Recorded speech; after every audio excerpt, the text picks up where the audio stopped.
overcoming myths and objections. We don't have the budget.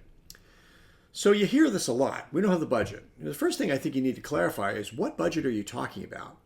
There are two real budgets in most businesses, the operating budget and the capital budget. The operating budget items are expenses that occur within the current fiscal year. Okay? So the examples would be things like utilities, housekeeping, roads and grounds, repairs and maintenance, security, administrative. All those costs are consumed within a given fiscal period.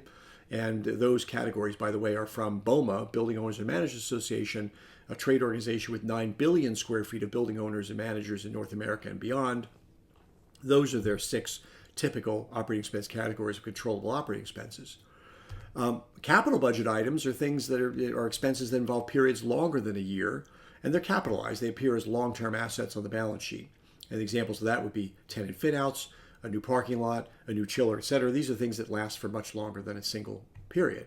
From a tax standpoint, if you're taxable, most organizations get to write off their operating expenses, and unless they are in a special circumstance with accelerated depreciation, they're probably required to write off capital budgeting items over a longer period of time.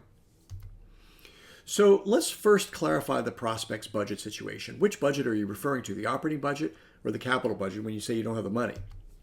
Okay. Number 2, if you were speaking of the operating budget, who drafts it? Who approves it? And when?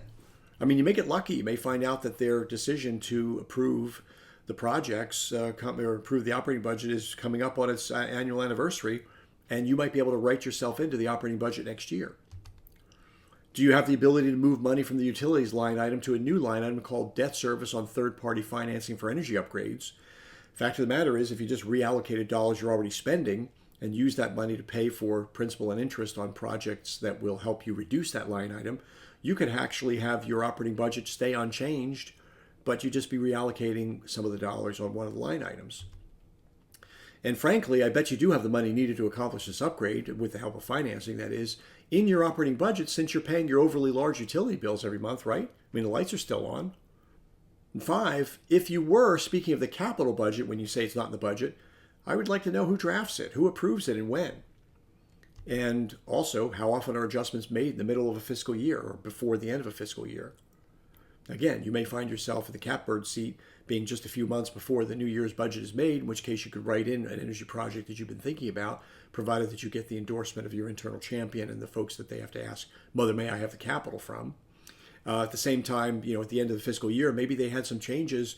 Maybe they didn't expand a manufacturing line that they were supposed to expand, so they've got some cash that was allocated to spend this year on capital items, but they didn't spend it yet.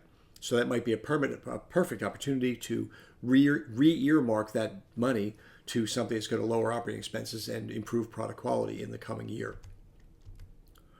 And then there's this whole thing about, could you borrow the money? Could you borrow the money and then pass along the cost to another party?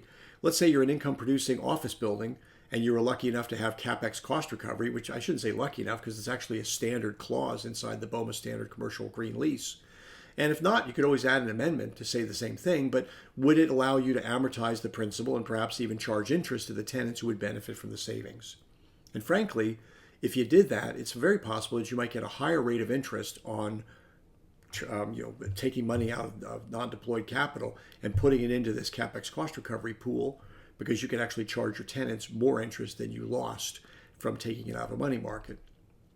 And more on that later. But also, have you thought about innovative approaches to financing like PACE? PACE is not available everywhere. It stands for Property Assessed Clean Energy.